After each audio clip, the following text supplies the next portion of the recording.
Esto debe estar grabado.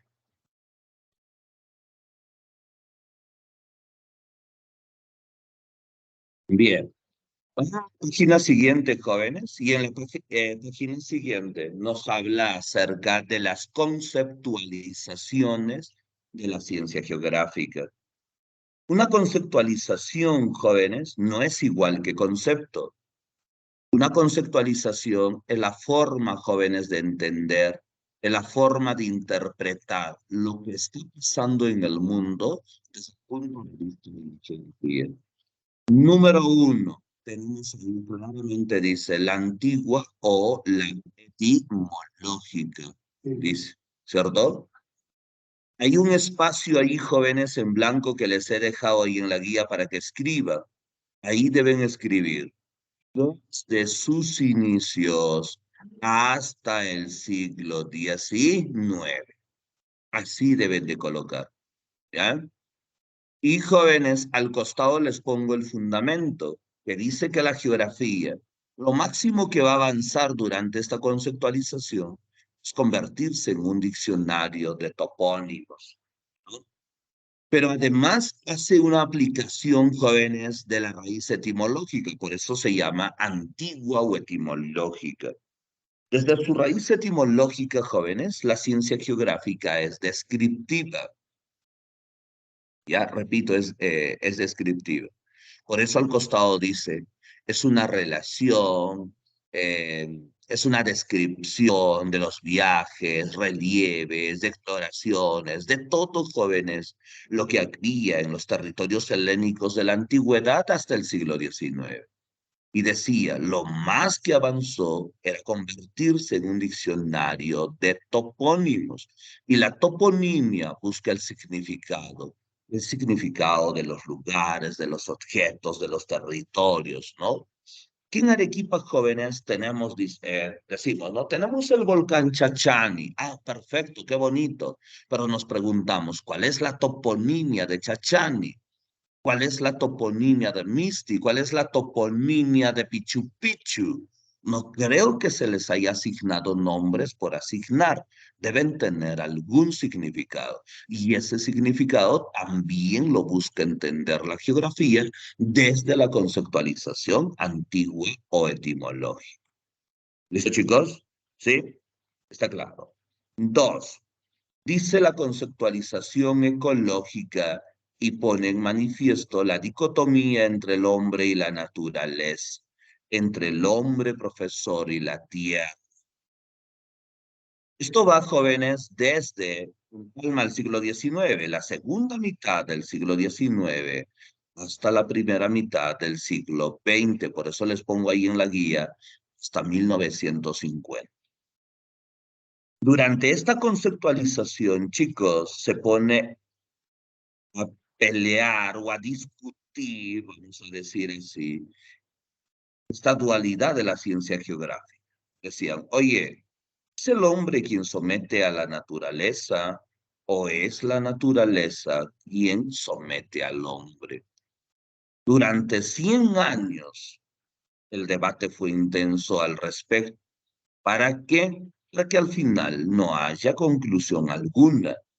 Por eso, jóvenes, surge ahí las dos grandes tendencias, doctrinas o escuelas de la ciencia geográfica. En el primer espacio que tienen ahí, si es que alguien tiene la guía física, en el primer espacio debe de colocar determinismo geográfico de Frederick Russell. Sí debes de colocar, ¿ya? En el segundo espacio debes de colocar el posibilismo geográfico de Paul Vidal de la Bleich. Sí debemos de colocar. Ahora,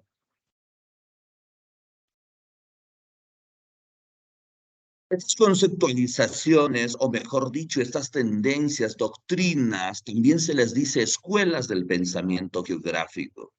Esta es la escuela alemana y esta es la escuela francesa, ¿ya? La escuela alemana liderada por Russell, también estaba ahí Ritter, Haushofer, estaba inclusive el tío Humboldt, jóvenes, se impone durante el siglo XIX. ¿Y ellos en qué creían? En que la naturaleza dominaba al hombre. Por eso, si ustedes leen al costado, les pongo, jóvenes, que la naturaleza es el factor determinante para la constitución física, jóvenes, de los pueblos, de los estados, ¿no? Y del hombre también. Entonces, si el hombre era muy culto o nada culto, no dependía del hombre. Según el determinismo, dependía de la naturaleza, del medio físico, del medio geográfico donde este hombre ha surgido, ha nacido. ¿Ya? Eso es lo que nos decía. Pero también decía que aplicaba para los estados, para los países. En el siglo XIX había demasiada diferencia entre países desarrollados o en vías de desarrollo, entre países ricos y países pobres, ¿no? Le preguntaron al señor Raxel, ¿a qué se debe eso? Y el señor Raxel dijo, simplemente la naturaleza, simplemente el medio geográfico. Y entonces sí se entendió o así se explicó lo que pasaba en el siglo XIX. Finales de ese siglo y a inicios del siglo XX, jóvenes, empieza a imponerse la escuela francesa. La escuela francesa, liderada por Paul Vidal-Naudin, por Lucien Febvre, por Jean Brunet y así muchos más, creían en la capacidad de que el hombre pueda someter a la naturaleza y ponerlo al servicio de sus necesidades, tal como te pongo ahí en la guía.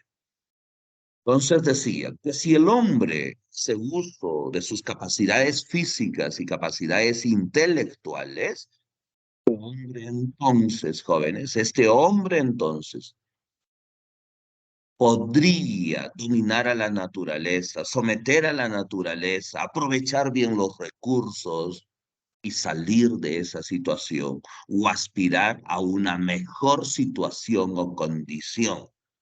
Hoy en día, chicos, el posibilismo geográfico es el que predomina en el mundo entero, pero en nuestra realidad regional, local o nacional, aún todavía tenemos vestigios o influencia máxima del determinismo geográfico. ¿Listo? Esto es lo más importante de todas las conceptualizaciones geográficas, jóvenes. ¿Ya? Muy bien. ¿Se entendió hasta ahí? ¿Alguien tiene alguna pregunta, duda, inquietud?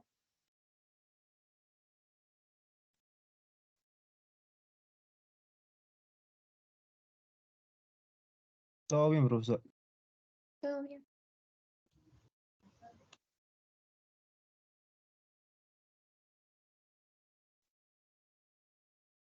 Todo bien, todo claro. Entonces, genial.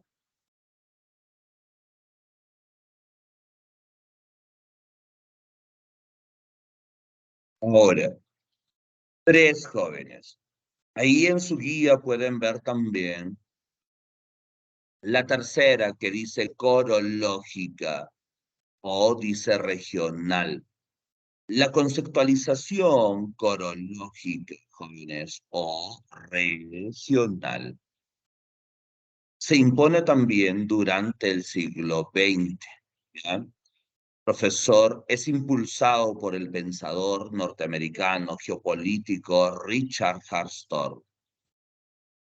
Harstorne, jóvenes, planteaba la idea de que el dominio de las regiones, del dominio de las áreas. ¿Para qué? Para saber organizar adecuadamente esos espacios y entonces tener ventajas al respecto.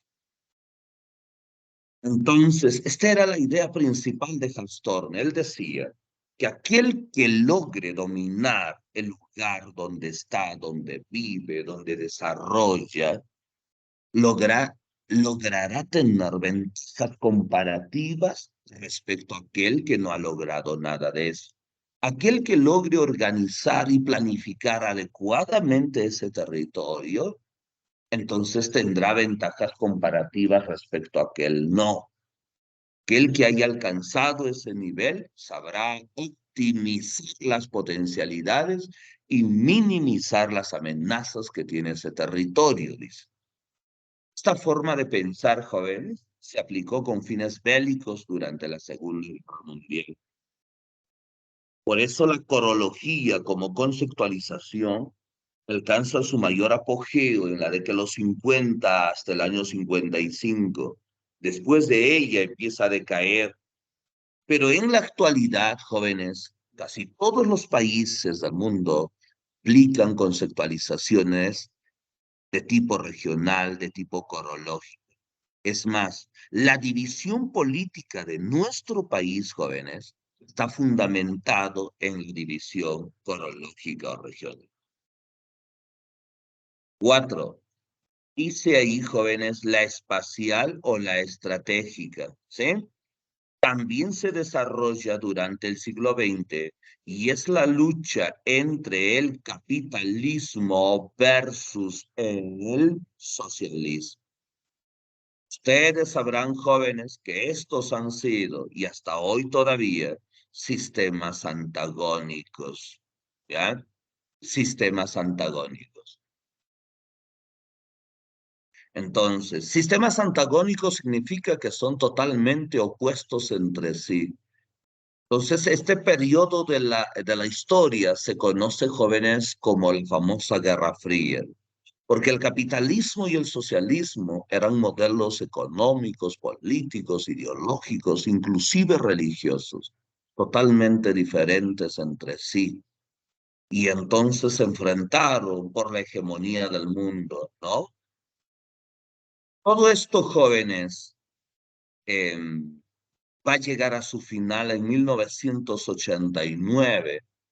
En el año 89 se da la famosa caída del muro de Berlín y en el año 91 se da la reunificación alemana. Eso se traía abajo, jóvenes, a la URSS, por lo tanto a la extinción casi total del sistema socialista en el mundo. Y hoy en día, ¿qué tenemos? Tenemos el predominio casi total también del sistema capitalista, ¿no? O del modelo liberal o neoliberal, se dice también hoy en día, basado en la famosa ley de la oferta y la demanda, ¿no? Santificado en el mercado. Entonces, estas son las 4 formas de entender, de pensar o de interpretar qué pasa en el mundo desde el punto de vista de la geografía. ¿Todo claro, jóvenes?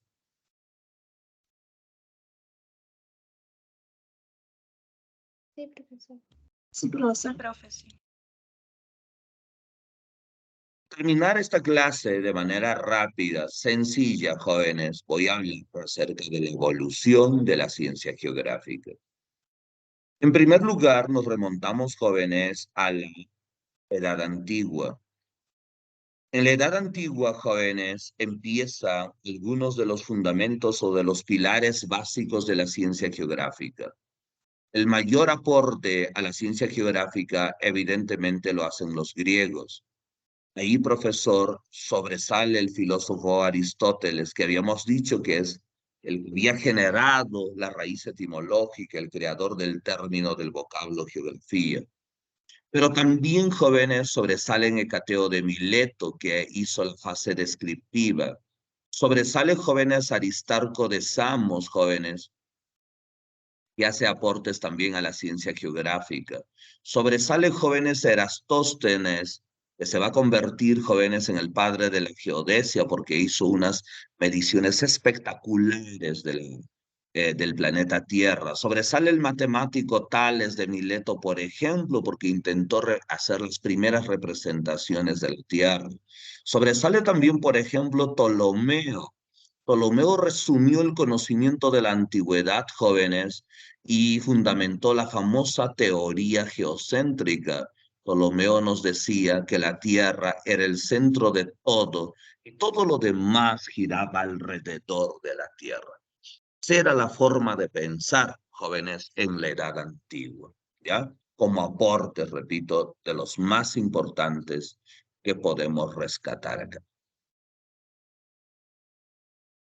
Luego, jóvenes, como punto 2, pasamos a lo que llamamos la Edad Media. Mira, si nosotros queremos representar, chicos, cómo era el mundo conocido hasta entonces, tendremos que hacer más o menos así. Se conocía, jóvenes, lo que hoy conocemos como Europa. Al sur de Europa estaba el norte de África, se conocía solamente el norte de África, los territorios de Libia, los territorios de Egipto. Se conocía, jóvenes, el oeste nada más del Asia, nada más que el oeste del Asia. Y entre todo esto, jóvenes, estaba el famoso Mar Tetis, hoy conocido como el Mar Mediterráneo, ¿ya? Y todo aquello que no se conocía, jóvenes, dijeron, está rodeado de un enorme océano, que los griegos llamaban la Pantalasa también. Eso era un océano. Todo lo desconocido llamaron así. Por ejemplo, estas son representaciones, lo que acabo de hacer, del primer mapa mundi de la historia, que era más o menos así, ¿ya? Y esto nos sirve para los siguientes jóvenes. Durante la Edad Media, jóvenes, se vive lo que en historia se conoce la edad del oscurantismo científico. ¿Vale? Es decir, vamos a tener el predominio de la religión sobre la ciencia. Y eso, jóvenes, ¿dónde se va a dar? Se va a dar básicamente acá en Europa. Europa estaba cubierto bajo el manto de la religión y que en muchos casos impedía el desarrollo de la ciencia, o las ciencias que progresaron fueron aquellas que tenían eh, cierta compatibilidad, diremos así, con la religión predominante de entonces, ¿no? Entonces se creaban universidades jóvenes durante el medioevo, pero que respondían a los intereses jóvenes de la religión. Y estoy hablando de la religión católica, ¿no? Básicamente ellos dictaban qué cosas se debería enseñar, qué cosas estaban bien y qué cosas de ninguna manera se debían tocar. Entonces, eso y en la Europa de entonces, pero más allá de Europa, sobre todo en el Oriente Próximo, jóvenes, en el Asia, se desarrollaba, profesor, la civilización o la cultura, profesor árabe. Los árabes hicieron aportes extraordinarios, jóvenes, a la cosmología, hicieron aportes a la geodesia, hicieron aportes jóvenes a la matemática, hicieron aportes jóvenes a la cartografía y así un largo etc. Si en Europa, jóvenes, las ciencias estaban algo censuradas. Más allá de Europa, sobre todo, repito, los árabes, dieron aportes extraordinarios que hasta el día de hoy, jóvenes, nosotros los estamos utilizando, ¿no? Sobre todo, repito, en la matemática, en la cartografía que tiene mucho de matemática, en la geodesia, en la cosmología que también es matemática, jóvenes, ¿ya? Pero a finales, jóvenes, de esta Edad Media, se empiezan a cuestionar muchos de los planteamientos, ¿no? Se empiezan a cuestionar muchos de los conocimientos. Por ejemplo, esta idea de que la Tierra es plana se empieza a cuestionar. Esta idea de que la Tierra es el centro de todo se empieza a cuestionar, ¿no? Entonces, esta idea de que la superficie conocida tiene límites, se empieza a cuestionar. La forma como gira la estructura, las dimensiones de nuestro planeta, se empieza a cuestionar. ¿Por qué se empieza a cuestionar, profesor? Porque surgen pensadores brillantes, extraordinarios, y muchos de ellos inclusive van a ser llevados a instituciones como la Santa Inquisición para que se retracten de sus conocimientos. Hablo del gran Galileo Galilei, por ejemplo. Pero la ciencia se abre camino, jóvenes, y entonces llegamos a la edad moderna. La edad moderna, jóvenes filipinos, es la edad de los grandes descubrimientos geográficos. Este mapa del mundo que ven ahí, jóvenes, se va a ampliar enormemente. Repito, este mapa del mundo, que es Europa, Asia y África, crecer porque entonces navegantes osados van allá o más allá de los límites de esta tierra, llevan a la práctica la teoría de los mares comunicantes y descubrimos los continentes, océanos, mares, islas y todo lo demás, ¿no? Y el mundo conocido empieza a representar todo lo que se había descubierto. Entonces fue una época extraordinaria para el desarrollo de la ciencia geográfica. ¿Ya? Luego, tenemos también la edad contemporánea. Y en la edad contemporánea, jóvenes, empiezan a surgir lo que nosotros conocemos como las escuelas del pensamiento geográfico. Empieza a surgir la parte explicativa, profesor, de la geografía. Y eso, jóvenes, esa parte explicativa se da fundamentalmente gracias, jóvenes, a la escuela alemana. Dentro de esta escuela alemana tenemos que mencionar a nuestros patas jóvenes Humboldt, como ya se les hablé en el tema anterior, que se convierte o hace que la geografía se convierta en científica. Tenemos que hablar de Ritter, que hace estudios extraordinarios de procesos sociales e históricos, ¿no? Que se convierte en el padre de la geografía social. Entonces, la edad contemporánea es eso, del avance científico de la geografía, jóvenes, de la fundamentación, de la explicación de las causas y consecuencias. ¿Ya? Muy bien. Esto sería toda la clase del día de hoy, jóvenes. Con eso me despido de cada uno de ustedes. Nos vemos, jóvenes. Goodbye. Adiós. Chaucito. Luego, profesor. Nos vemos. Hasta luego, profesor. Hasta luego, profesor. Hasta luego, profesor. Hasta luego, profesor. Hasta luego.